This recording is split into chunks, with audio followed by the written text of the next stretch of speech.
Aqui é o Oswaldo Simonelli e você está ouvindo Direito Médico Raiz, o principal podcast de direito médico do Brasil. Muito conteúdo, muita informação, sem frescura, sem mimimi. Seja muito bem-vindo! Olá, tudo bem? Sejam muito bem-vindos ao nosso podcast Direito Médico Raiz.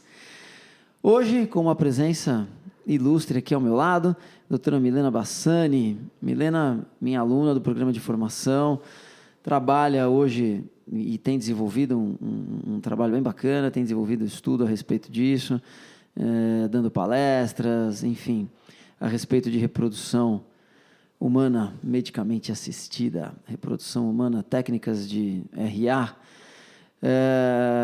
E eu vou pedir, na verdade, Milena, para você se apresentar um pouquinho para a gente. Seja muito bem-vinda, fique muito à vontade aqui nesse nosso bate-papo. Oi, Oswaldo. Oi, pessoal. Eu sou Milena Bassani, advogo há alguns anos, uns 10, 11 anos, mais ou menos. Sou aluna da segunda turma do Formação e é um prazer imenso e é uma responsabilidade muito grande estar aqui, né? Imagina. E, enfim, prazer enorme. O trabalho de reprodução humana assistida, eu digo que ele que me escolheu, não fui eu que fui atrás, não, é engraçado. Mas, voltando um pouquinho, só para falar como eu entrei na área de saúde, eu entrei porque eu tive a necessidade de fazer uma judicialização minha de um problema de saúde que eu tenho bem sério. Eu já comentei normalmente em palestra eu acabo comentando um pouco, mas eu fazia outras áreas, trabalhava com consumidor, trabalhista, enfim.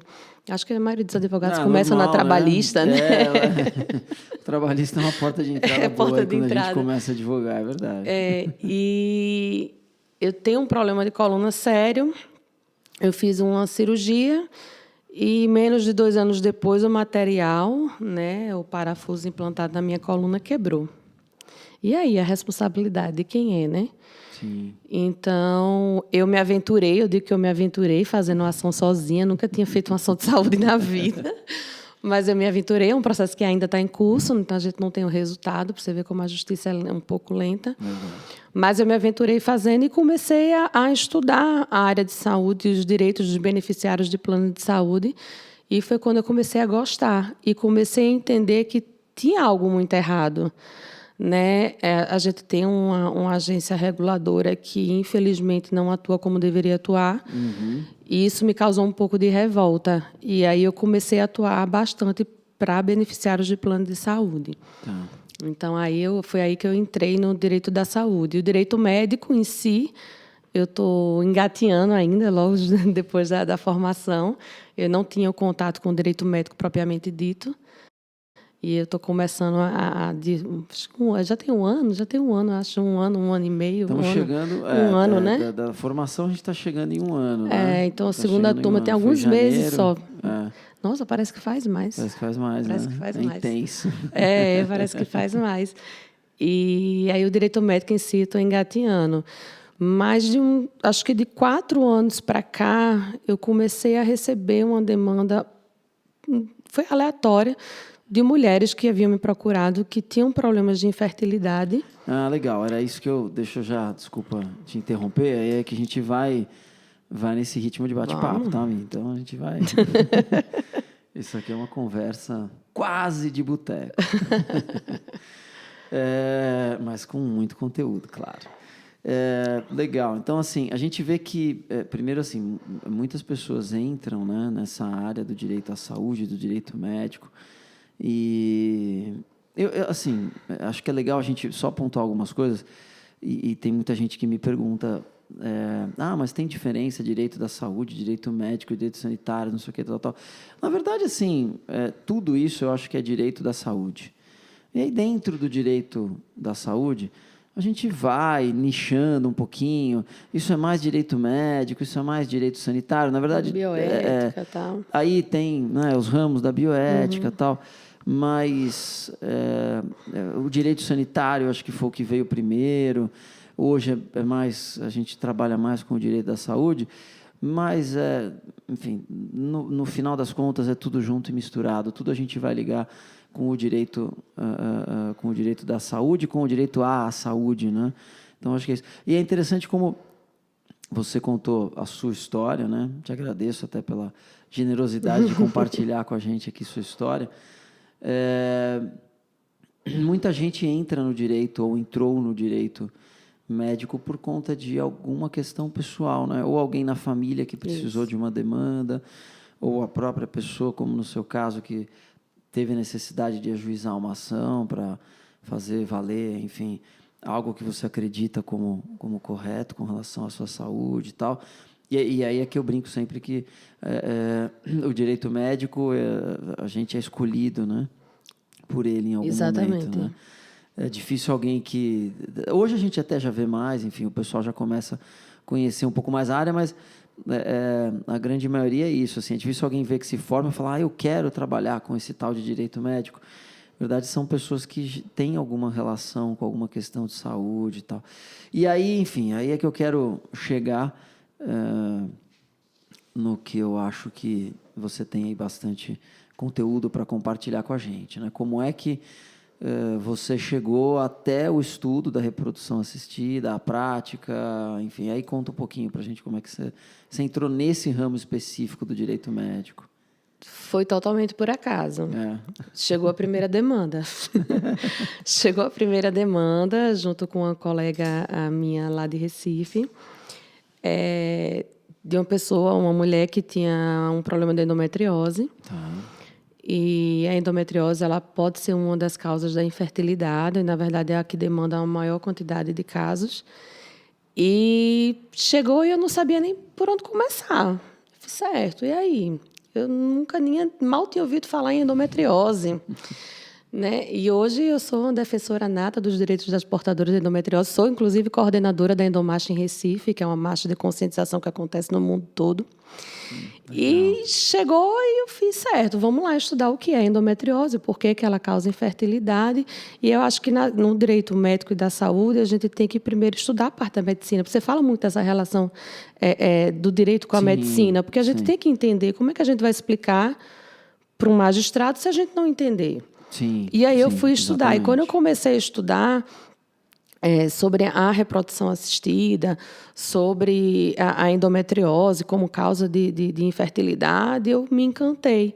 E, mais uma vez, eu me deparei com um problema grande. As operadoras não querem custear o tratamento. E aí foi a minha primeira demanda que eu fiz de plano de saúde. Inclusive, a gente tem vários, a gente vai entrar mais para frente, né? Vai. Nós vamos entrar em polêmica, que não vai ficar só nessa aguinha com açúcar. E foi a minha primeira demanda e, no primeiro momento, eu tive a liminar negada. Tá. E até então, quando eu já fazia saúde há um tempo, eu nunca tinha tido uma liminar negada. Então, eu fiquei arrasada. Eu até chorei. Eu imagino. Eu chorei, eu fiz alguma coisa de errado, mas, na verdade, não é. Até, vejo, já se passaram quase 5 anos e ainda existe essa discussão. Sim. E aí a gente recorreu, e aí a gente ganhou, e aí a paciente engravidou e teve o filho, e aí pronto. Aí é que eu me encantei mais ainda, quando ela me mandou uma mensagem com o beta positivo, depois ela grávida, depois quando o bebê nasceu. Então, assim, aí meus olhinhos brilharam. Sim. E aí eu não parei mais. E começaram a chegar demandas. Lá em Recife a gente tem uma quantidade boa de demandas favoráveis, apesar de tudo.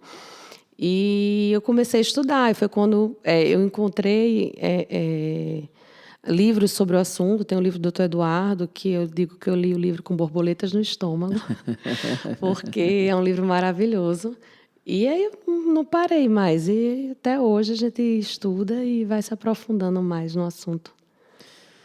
Legal. É uma área muito, muito interessante, né? A gente não tem muita base normativa mesmo, né?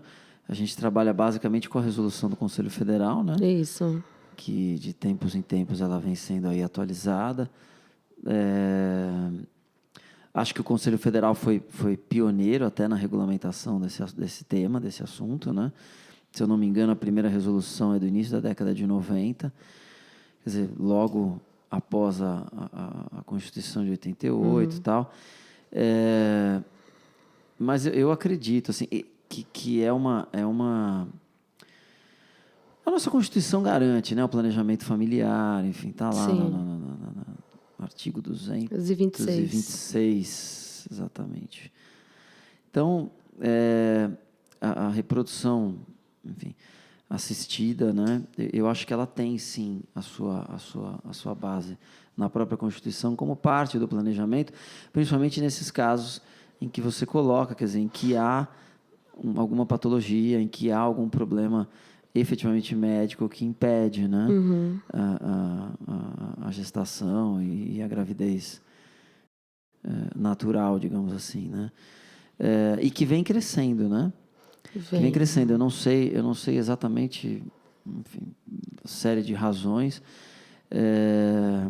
até questões como idade mesmo, né, a gente vê que as mulheres cada vez mais têm uma preocupação em fixar a questão de emprego, ter uma base mais sólida, né?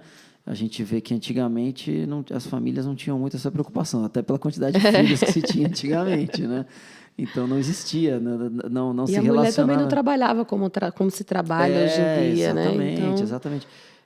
Só que a gente sabe que para a mulher, principalmente, a idade é um fator, né, que acaba trazendo certa dificuldade, né, em termos de ovulação, tal. Isso, a mulher ela já nasce com a quantidade de óvulos determinados para o resto da vida, diferente do homem, que existe realmente a produção semanal de espermatozoides. Então, para o homem isso não é um fator preocupante. Se começa a se preocupar com a qualidade dos espermatozoides depois dos 45 anos do homem. Então, assim, bastante tempo, né? Sim, dificilmente, ainda existe caso, mas hoje em dia já é mais difícil, depois dos 45, a pessoa querer criar, ter filhos, enfim. É mais difícil, mas existe ainda casos. Sim. Mas a mulher, ela nasce com a quantidade definida já para o resto da vida. Então, ela tem o período de reprodução dela e começa a declinar muito depois dos 30 anos, ou seja, nova ainda, né? Porque 30 anos você está começando a vida, né? Sim. E você queria dizer que eu tô velha, né? Mas quando a gente tem 30 anos, a gente está começando realmente a vida. E hoje em dia se pensa só em ter filho depois dos 35, e aí é onde chega o problema. Depois dos 35 anos, a qualidade do óvulo já não é mais a mesma, a quantidade de óvulos produzidos em cada ciclo reduz drasticamente, então a gente já tem um problema. Tanto é que o ideal é fazer a criopreservação antes dos 35 anos, para quem não quer engravidar até lá. Sim. E essa questão da idade, né? A gente, uma das críticas, né, que existia na resolução do Conselho Federal era a limitação a 50 anos, né? Isso. Existia nas resoluções que anteriores. Ainda existe, mas assim, agora deixou mais aberto, mais flexível. né? O médico pode avaliar caso a caso, digamos assim, né? Mas e algumas ações judiciais afastaram essa limitação de 50 anos. A gente teve decisões judiciais que tiraram, justamente porque eu acho que aí não é só um critério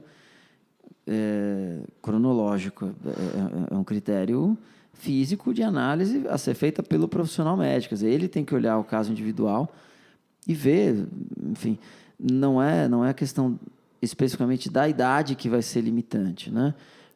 Isso. Eu acho que aí, como está hoje, fica um pouco mais... Fica, mas assim, eu ainda acho importante ter uma certa limitação. Lógico que cada médico vai avaliar, até a gente tem... Eu sempre tiro pelo meu pai. Meu pai tem quase 70 anos, mas joga futebol, tem uma saúde de ferro. Super ativo. Então, assim, depende muito da pessoa. A gente teve um caso recente, não aqui no Brasil, eu acho que foi na Índia, não tenho certeza absoluta, mas de uma mulher com 70 e poucos anos que engravidou através de fertilização in vitro. E ela e o bebê quase foram a óbito. Então, assim, o bom senso do médico também é necessário. Mas como você falou, o critério tem que ser médico. Tem que ser médico, né? Se a saúde da pessoa estiver tudo bem fazer, mas tem que ter muito cuidado também, né? Sim.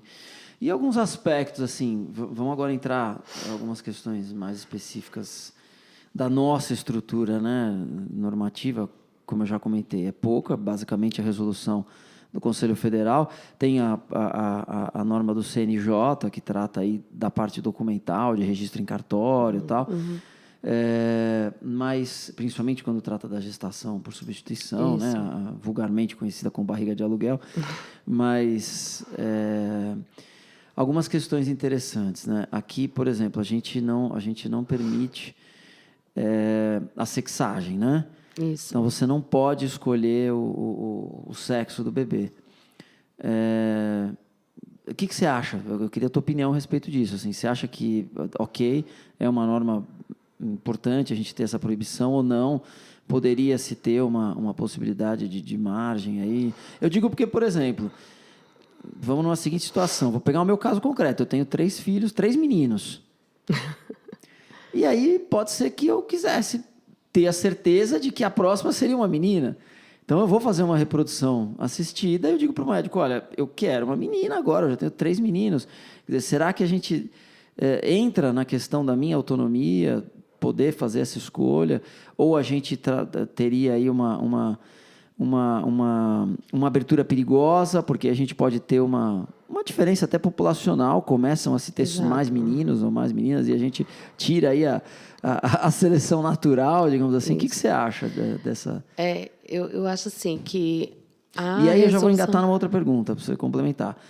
E você escolher características do bebê, cor dos olhos, cor do cabelo... Agora segue aí, responde. Se vira. Então... eu acho assim que poderia haver uma certa flexibilização para esses casos, como você acabou de citar. Você que já tem 3 homens querer ter uma mulher. Não teria problema, entre aspas. Mas, a partir do momento que se abre, já fica aquela coisa, eu só quero ter menina, então eu só vou ter menina, vou só querer menina. Então, a gente tem que ter esse cuidado, tanto que até quando a gente fala de ovodoação, também se tem esse cuidado da questão da populacional ao redor. Então, eu acho que talvez a gente não tenha ainda uma cultura para se ter essa abertura. Da mesma forma, a questão da caracterização, você escolher olhos azuis, cabelo liso. Já pensou? Eu queria que meu filho tivesse cabelo liso, olhos azuis. Aliás, minha avó tem olho azul, mas assim, na minha família já não tem. Mas assim, tem essa seleção. Eu acho um pouco perigosa. Tá. Talvez, eu acho que tem que se estudar muito. Eu acho que a gente não tem ainda uma cultura bem formada para a gente poder levar isso adiante, por enquanto. Mas eu acho que pode ser estudado colocando alguns critérios, no caso, casais com mais de 2 filhos do mesmo sexo. Tá. Pode ser, por que não? Sim. Eu, por exemplo, não tentaria na sorte. Eu gostaria de ter a certeza de que viria uma menina. A ideia é arriscar mais um. Pois é. Se tivesse certeza, ia ter mais um. Se tivesse certeza que seria uma menina, até pensaria de forma mais concreta. Legal. Assim, outras questões que acho que chamam a atenção, né?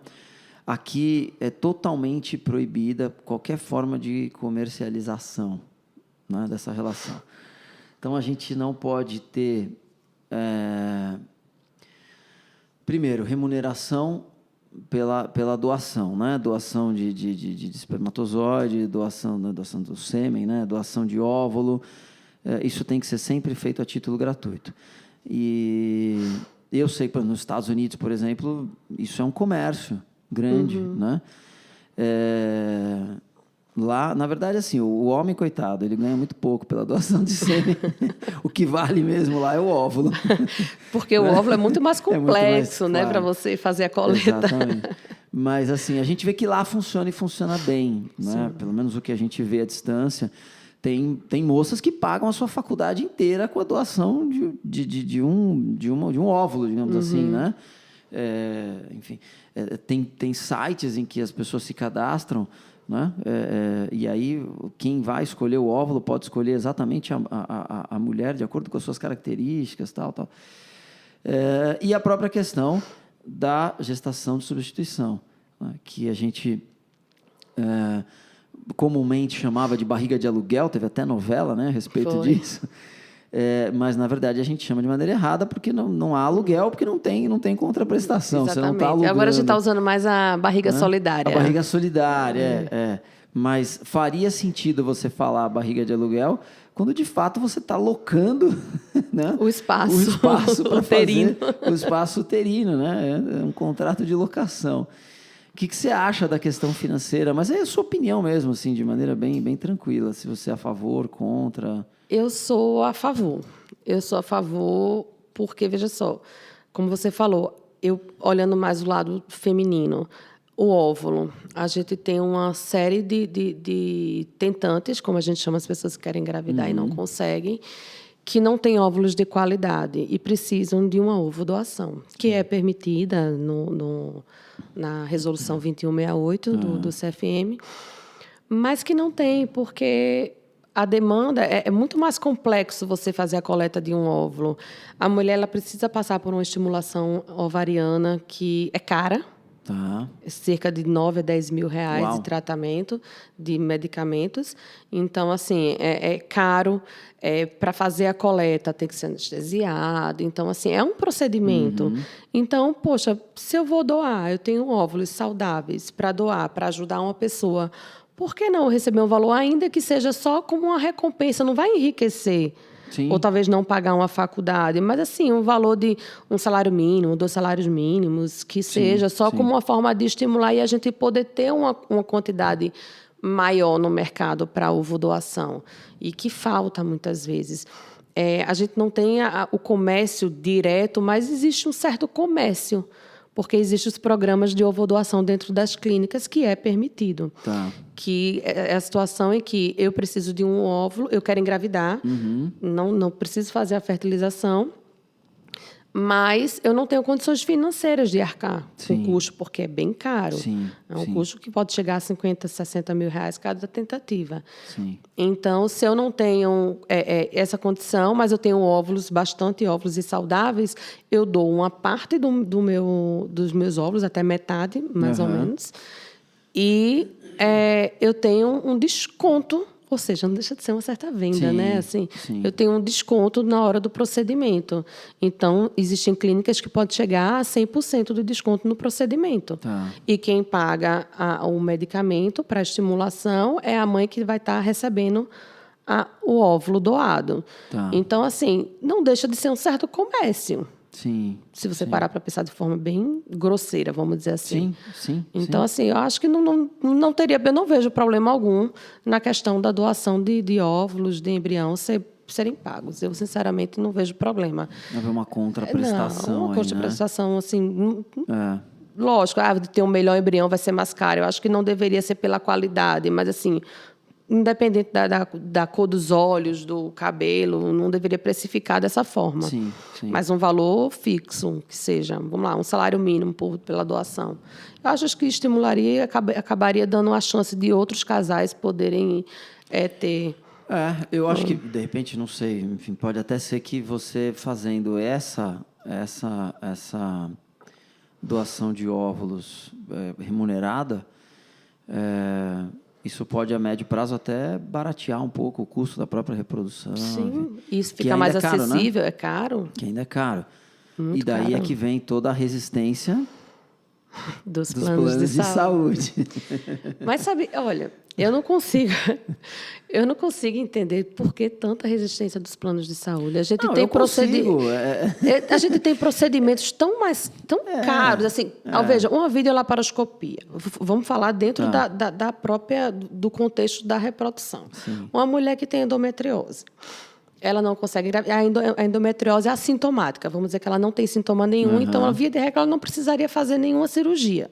Só que ela tem uma endometriose, está com a pelve congelada, mas não tem sintoma de dor, dispareunia, nada. Mas ela quer engravidar, e ela só consegue engravidar se ela fizer a cirurgia de forma natural, se ela fizer a cirurgia videolaparoscopia para retirada dos focos. Certo? Quanto é que custa? Não faço ideia. É caro também. Porque a videolaparoscopia é cara. Se ela é aberta, ela é mais barata.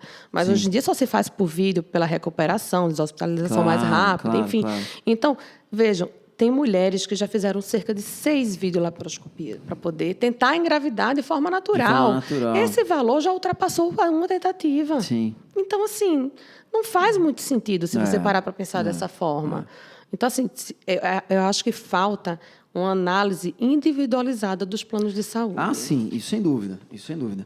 Mas, assim, eu entendo que a gente sempre tem que tentar analisar a situação pela ótica do outro para poder tentar compreender como é que o outro, por que o outro age como age, né? Então, o plano de saúde é um negócio. Claro. Né? Então, não é uma instituição filantrópica, não é uma instituição beneficente, enfim.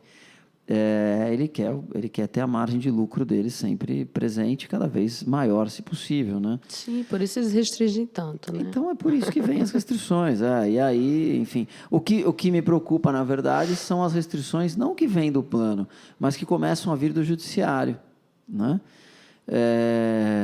A gente tem... Eu vou pegar aqui um exemplo que não está relacionado necessariamente à reprodução assistida, mas a gente teve recentemente a decisão do STF sobre a judicialização de medicamentos, enfim, questão de medicamentos registrados ou não registrados na Anvisa e tal. Mas o fato é que, assim, me chamou a atenção, que já começou no STJ e depois foi replicado no STF, né, a ação, que é colocando o caráter financeiro, né? Então, você tem que olhar, um dos critérios para ver se o Estado vai fornecer ou não é a capacidade financeira da pessoa. Isso, para mim, já foi um desvirtuamento completo do sistema. Era melhor falar, olha, não tem direito porque não tem registro na Anvisa, ponto, sei lá. Do que dizer, né? você tem direito... Do que dizer, não, mas se tem condições de arcar ou não tem condições de arcar com o custo. O SUS não é isso. Todo né? mundo paga imposto, tem acesso, O SUS não é isso. O SUS é universal, igualitário, Exatamente. integral, enfim.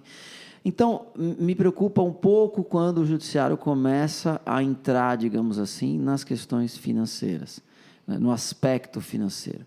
Então, eu entendo, sim, que o contrato de plano de saúde tem que ter o equilíbrio econômico, tal, mas você não pode transferir o risco desse contrato para o beneficiário. Ele não é sócio do plano de saúde. Isso. Né? Se ele fosse o risco sócio, do negócio, né? É o risco do negócio, exatamente. E aí, como é que você vê essa questão das decisões, né? A gente até já conversou sobre isso.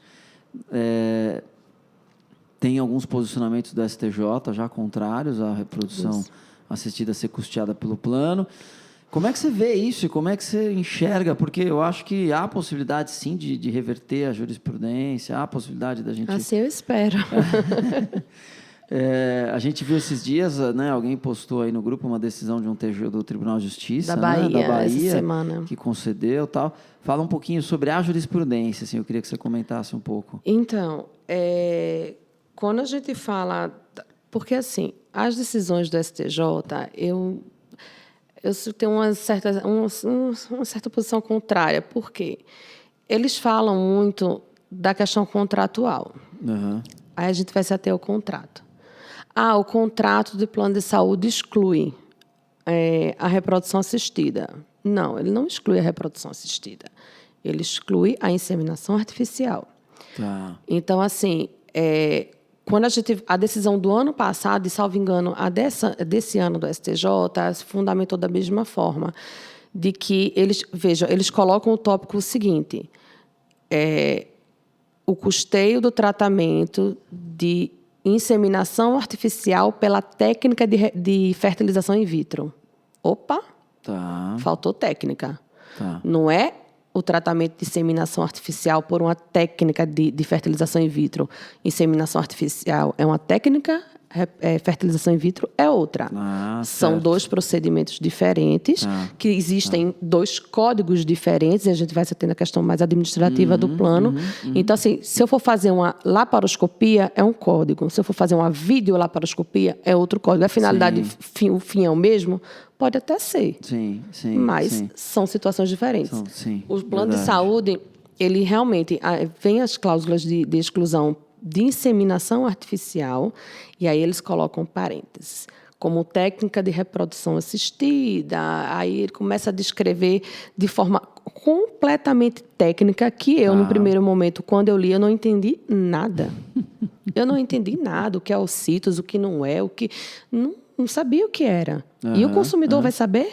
Imagina. Quando você contrata um plano de saúde, você vai imaginar que você talvez precise daquilo que você sequer está entendendo que está ali? Você simplesmente passa, até porque muitas vezes você nem tem acesso a essas informações antes, Sim, né? Você sim. só assina a proposta de adesão. Então, assim, falta o conhecimento técnico do STJ de saber diferenciar as técnicas. E se ele só tem a exclusão contratual, então era para vir uma exclusão contratual de reprodução, de fertilização in vitro. Sim. E que não vem. Então, assim, então a gente já está diante de uma afronta ao Código de Defesa do Consumidor, Sim. porque é uma cláusula que não é clara para o consumidor. Sim. Então, a gente já anula daí de cara ela. E o acesso ao planejamento familiar, que é constitucional. Eu acho que é no artigo 226, acho que é parágrafo 7º, não tenho certeza absoluta, não decoro muito, mas ele fala que nenhuma instituição, pública ou privada, vai impedir o acesso ao planejamento familiar. Veja, a Constituição. Sim. E quando a ANS vem e fala que... Porque a ANS dizia que não era a ANS e o CNJ, né? A jornada do ano passado, a segunda jornada de saúde, dizia que fertilização in vitro não era para ser considerado planejamento familiar. E é o quê? É a pergunta que eu faço. Sim, se não é o quê? Hoje já mudou, né? Esse ano mudou, na terceira jornada, o enunciado 20, dizendo que simplesmente não era de cobertura obrigatória. Já porque sabia que era questionável aquele enunciado anterior. Eu não entendo por quê que o plano ele autoriza e ele cobre todos os meios contraceptivos. Mas por que não da concepção? Sim, verdade. Não faz sentido. Verdade, então, assim, verdade. se eu quiser colocar um DIU hoje, eu coloco e o plano me paga. E ele cobre os procedimentos de esterilização. De esterilização, vasectomia, esterectomia. Então, assim... Por que só para contracepção é considerado o planejamento familiar? Falta o entendimento de que planejamento familiar é tanto para contracepção como para concepção. Sim, faz todo sentido. E aí a gente vai bater nessa tecla e vai... A jurisprudência realmente, o STJ, eu espero muito que mude. É importante dizer que não há repercussão geral ainda nesse tema, não foi ainda afetado, porque a gente, eu já escutei algumas vezes também e não chegou ao STF, enfim, exatamente, a gente não tem nada aqui, porque acho que é uma matéria totalmente constitucional. Sim, vai chegar, eu acho que chega em breve. Eu acho que em algum momento o STF vai ser instado a se manifestar, né? E é isso, enfim, acho que a gente acredita que pode mudar, né? Eu espero que no processo meu chegar lá, eu quero conseguir trazer mudar. mais próximo para a realidade, né? E, por fim, assim, eu acho que... enfim, acho que essa... Agora, falando um pouco mais do nosso nicho aqui do direito, né? Acho que é uma demanda que tende só a crescer, né? E não é só a questão reativa, não é só a ação judicial. A questão preventiva também, dentro das clínicas, próximo aos pacientes também, por conta de termos de consentimento bem elaborados, tal. Eu me recordo de uma situação em que foi bem interessante. O casal foi para fazer o procedimento de fertilização in vitro, né? Acho que era fertilização in vitro. E, na verdade, eles fizeram... gerou o embrião. Isso. Esse embrião foi congelado. E eles deixaram congelado ali. Tal, eles pretendiam fazer o procedimento depois. No meio do caminho, eles se divorciaram. E a mulher retornou à clínica e disse, olha, eu quero fazer sozinha. O embrião está aí, está prontinho, né, para ser implantado. E eu quero fazer sozinha. E aí o ex-marido disse, olha, tudo bem, eu autorizo, mas desde que eu não conste como pai, eu não quero a paternidade. Porque nós estamos divorciados, para mim tudo bem, não tem problema nenhum ela fazer sozinha. E aí a gente viu que o termo de consentimento era falho com relação a isso, não tinha uma previsão expressa. E aí depois, enfim, até estudando a própria legislação, tal, o Código Civil, não haveria como ele se excusar dessa paternidade. Essa foi a conclusão que eu cheguei na época. Porque você não pode... Aí ele estaria renunciando, digamos assim, ou fazendo com que o nascituro, né, renunciasse o seu direito à paternidade. Exatamente. Você não tem como dizer que o nascituro, se ele quiser depois saber quem é o pai, cobrar pensão alimentícia, alienação, parental, tal. Quer dizer, não há como transacionar em cima disso, né? Então, essa foi uma questão interessante. E eu acho que quando o pai morre? Quando o genitor morre? Então, assim, não tem nem como dizer, pode autorizar. Então, assim, se a clínica não fizer um trabalho e o advogado da área não fizer um trabalho junto às clínicas de reprodução assistida, é bem feito, porque, assim, está na resolução, tem que constar o destino do embrião. Sim. Mas muitas clínicas não fazem isso. Às vezes até o próprio casal não querem discutir aquele assunto de forma antecipada. Claro. O pessoal pensa, eu estou fazendo a reprodução aqui, mas eu não quero, não vou me separar. Então, pensa que nunca vai acontecer, mas infelizmente acontece. Então, essa documentação que tem que ser feita antes da reprodução assistida ser efetivada, que é feito sempre antes, é importante, antes da transferência, antes até da própria coleta, tem que estar muito bem feita. Exatamente. E é por isso que o advogado é importante, porque essas questões de parentalidade, o médico não tem conhecimento. E às vezes, vou fazer, posso, tudo bem, pode ser, ele vai renunciar aqui o direito. Não, calma, doutor, não é assim que funciona. Então, assim, é muito importante fazer, porque são termos que têm que estar bem escritos, tem que estar destinado, sim, antes da fertilização, dizer em caso de morte, em caso de doença grave, em caso de separação, tem que ter um documento dizendo se vai estar autorizado ou não. Então, assim, é um trabalho preventivo que tem que ser feito bem rigoroso. Verdade. Bom, esse assunto a gente passa o dia todo aqui falando. Esse assunto é bom demais, né? Tem tanta coisa interessante para a gente discutir. E é tudo ligado muito à bioética mesmo, né? Enfim, outro ponto que me veio agora, né? A questão do anonimato, né? A gente vira e mexe, tem ação judicial que quebra a questão do anonimato. Nos Estados Unidos teve já algumas que quebrou, né? Então, mas aqui a gente está tendo bastante, porque, principalmente por conta da doação entre parentes. Então, é a irmã que vai doar o óvulo, né? E a gente tem ações judiciais que garantem, né, essa ovodoação aí entre irmãs, por exemplo. E aí, assim, o que a gente vê... E a ovodoação compartilhada também, né? Então, mas e o que a gente vê é que a tendência do judiciário nesse aspecto é ser mais aberta. Então, assim, você não vai impedir a pessoa de fazer porque é a irmã, e aí entra aquela questão, mas é só uma resolução, tal. O fato é que existe um aspecto importante aí, sempre com olhar para o nascituro, né? Porque, biologicamente, esse nascituro é filho da tia. Né? Então, assim, isso é sério. É sério. Né? É sério. É sério até para a cabeça dele entender depois como é que você... Sob o aspecto de convivência familiar, né? A gente hoje está tudo bem, amanhã não está tudo bem, né? E aí firmam-se aqueles segredos de família e depois brigam e aí só se descobre depois a morte de alguém. Ou depois a tia vem, né, no almoço de Natal e conta para a família inteira que ela é a mãe biológica da criança. Assim, claro, a gente satiriza um pouquinho para quebrar o gelo, mas a questão de fundo é muito séria. É por isso que esses temas merecem aí um estudo e assim, fico muito feliz de ver que você está cada vez mais se mergulhando nisso, porque é um dos temas do futuro, eu acho, e que a gente não tem médico, resposta, né? Ainda para muita coisa, para muitas situações a gente não tem uma resposta certa nem errada. Exatamente. Então, assim, o que a gente pode pensar hoje, talvez o certo seria, eu posso doar, posso contar, não vou ter vínculo. Hoje, talvez a gente pense ser certo, mas talvez não seja. Então, assim, a bioética tem muito disso, né? De respostas que a gente não sabe se é certo ou se é errado, até onde a gente pode ir. Inclusive, tem um seriado bem interessante no Netflix que fala sobre as questões genéticas. Eu não lembro agora o nome dele, mas é bem interessante. Pronto, a bioética. Agora vai deixar a gente na curiosidade aqui. Mas eu mando, depois eu boto no comentário no vídeo. Mas é bem interessante. Depois a gente levanta qualquer. Até onde vai a questão ética.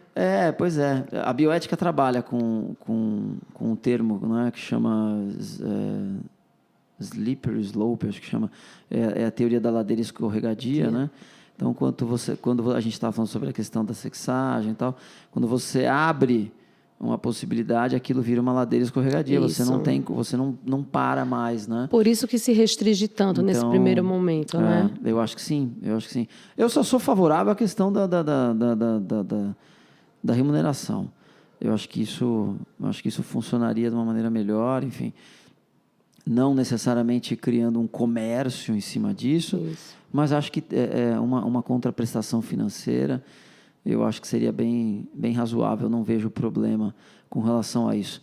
E, claro, aí você abre, por exemplo, a remuneração com relação ao sêmen, você tem que ter um controle, senão vai ter homem que vai lá doar sêmen toda semana, daqui a pouco só tem filho dele naquela comunidade. Aí a própria resolução ela já prevê a questão dessa doação pela região, né? Acho que até 1 milhão, você pode doar, tem uma regrazinha dentro da resolução então, que prevê isso. Você tem como estabelecer isso, né? Enfim, só que aí você tem que ter um controle efetivo, porque se numa região você tiver 10 clínicas, como é que elas se comunicam, né? Se aquele cara começar a doar em todas elas. Né? Mas são questões que você tem que ir trabalhando, que acontecem. E aí você passa a ter enfim, o problema sério. O risco de incesto muito grande. Isso aí, né? Irmãos casando com irmãos, toda essa preocupação. Que tem consequências genéticas, né? Então não é por nada. Sim, não é só por uma questão religiosa, filosófica, de irmão não poder casar com irmão. Consequências genéticas mesmo. Exatamente. Que legal, Milena.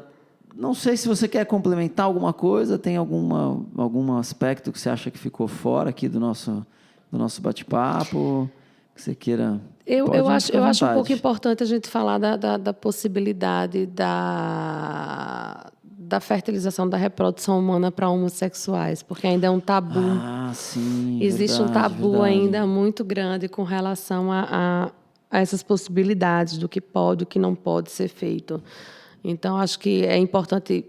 Normalmente, quando a gente fala de um casal feminino, a ovodoação compartilhada, que é permitida. Certo. Então, é uma forma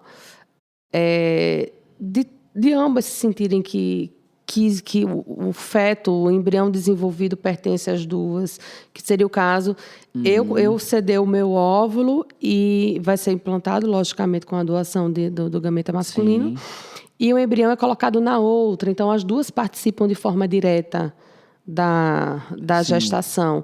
E no masculino também, porque pode haver a junção do sêmen dos dois para implantar, para fazer a fertilização no óvulo, sem saber, ao final, no fundo, não vai saber de quem é a carga genética.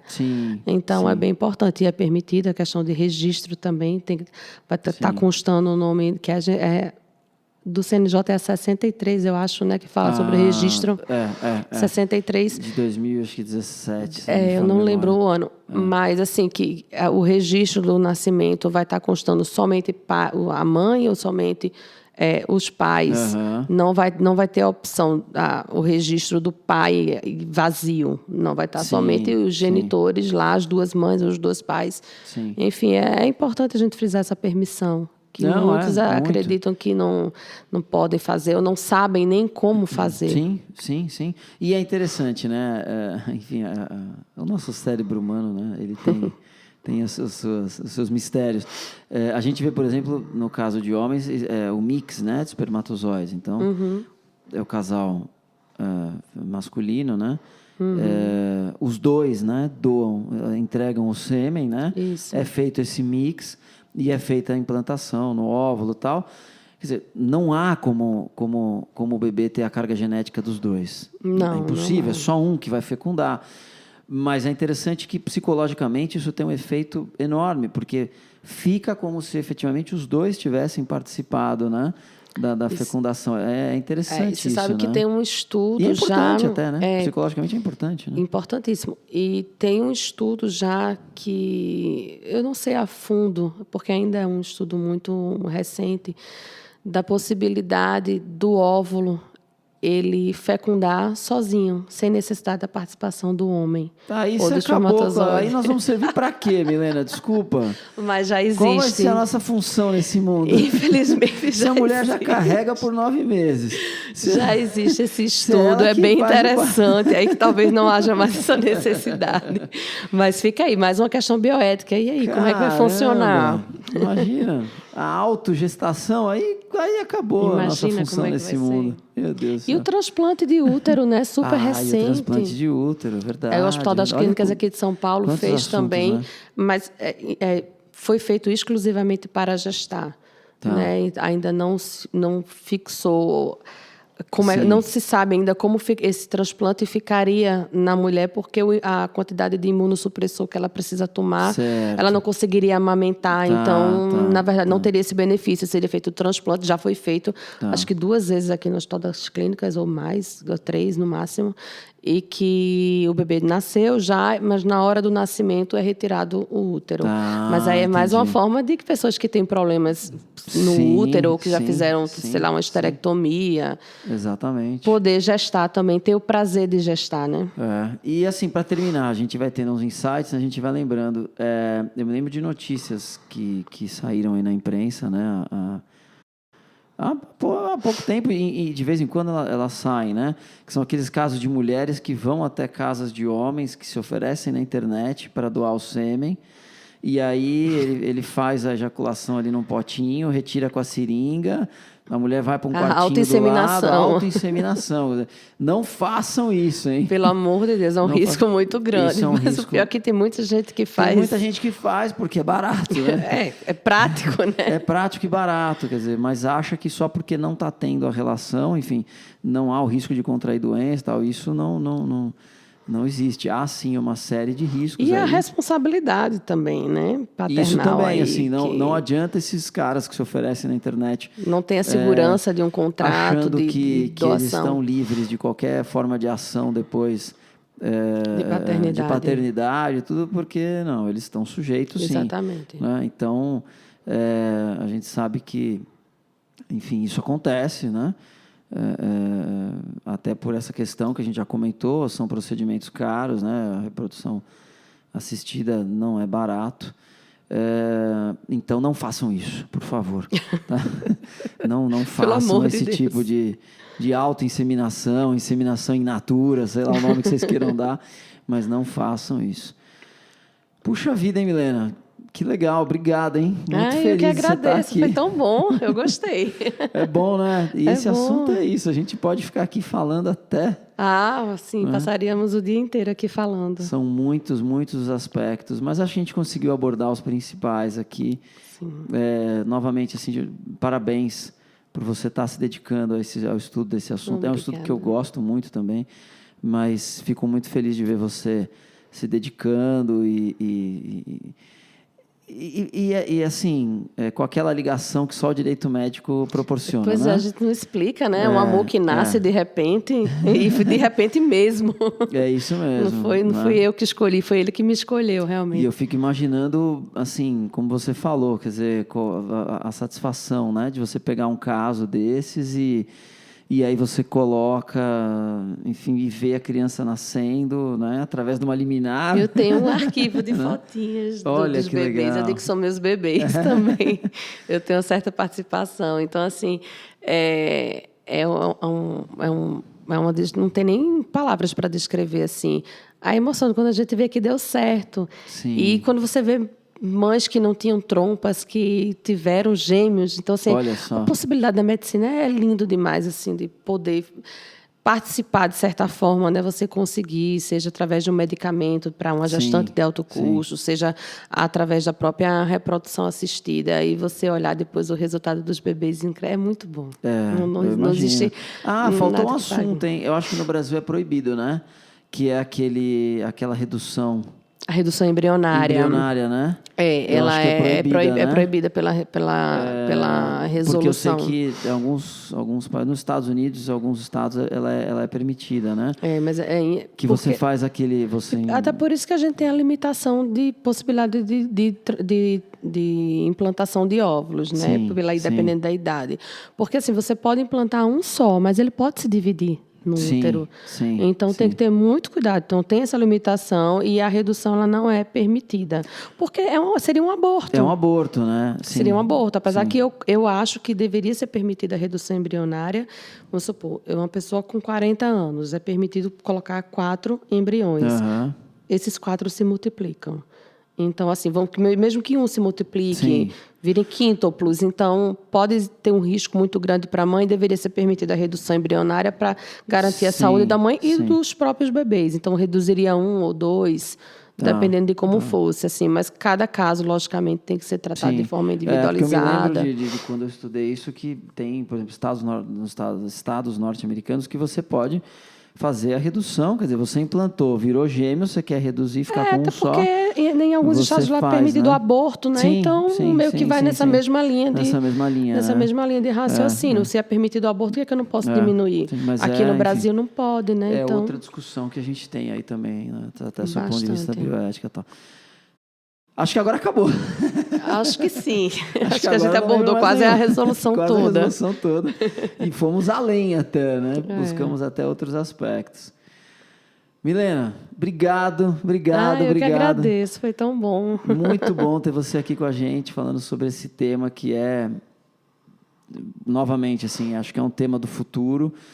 Já é o presente, mas é um tema que só tende a crescer para o futuro, até porque novas técnicas vão sendo inventadas, novas possibilidades, cada vez mais, né, a ciência evolui com relação a esse aspecto, né, da reprodução assistida, tanto que em alguns momentos a ética tem que frear um pouquinho, né, porque senão a gente fica sem controle, né? Isso. E é isso. Então, muitíssimo obrigado.